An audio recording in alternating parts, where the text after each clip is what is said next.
দাদা হয়, দিদি হয়, তোমরা সবাই কেমন আছো? আশা করি সবাই ভালো আছো, সুস্থ আছো। এই যে ভোর থেকে এক হাতে বৃষ্টি হয়ে যাচ্ছে, তাই আমি বসেছিলাম, কাজ সারতে পারিনি, তাই বেলার দিকে কাজ সারলাম। দেখো কেমন বৃষ্টি হয়েছে। 8টার থেকে ভিডিওটা শুরু করেছি। প্রচুর বৃষ্টি হচ্ছে, তাই বাসনগুলো মেজে নিচ্ছি। আর পুরো জল তো পুরো একদম উঠোনে ভর্তি হয়ে গেছে। এই যে চান করে নিয়েছি, নিয়ে ওই জায়গায় মন্দিরটা ধুয়ে নিচ্ছি। ফুলটাও তুলে এনেছি গাছ থেকে, বাগান থেকে। আমাদের বাগানটা আমাদের বাড়ির পিছনে, তো আমাদের ফুলটা তুলে এনেছি আর ওই মন্দিরটা ধুয়ে নিচ্ছি। আর বেলার দিকে মোটামুটি একটু বৃষ্টিটা ছেড়েছিল, আবার হচ্ছে বৃষ্টি শুরু হয়ে গেছে। মানে এবছর প্রচুর বৃষ্টি হচ্ছে, এবছর মানে বৃষ্টির ভাগটা বেশি।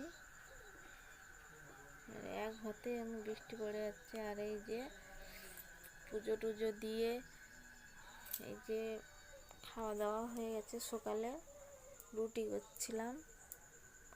আর এই যে সবজিও কেটে নিয়েছি, ধুয়ে নেব, দিয়ে থালাগুলো গুছিয়ে নেব, বাসনগুলো।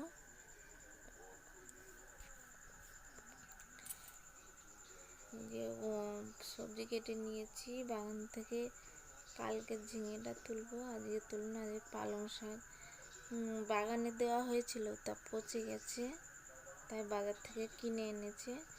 আমি ওই বেলুন চাকিটা রেখে দেবো, সব গুছিয়ে নেব, নিয়ে পুরো উনুনের ধারে চলে যাবো রান্না করতে। রান্নাঘরে চলে যাবো, তা আমি সব থালা বাসনগুলো গুছিয়ে নিচ্ছি। আর তোমাদের দাদাভাইয়ের খাওয়া হয়ে গেছে, বসে আছে ও ঘরে।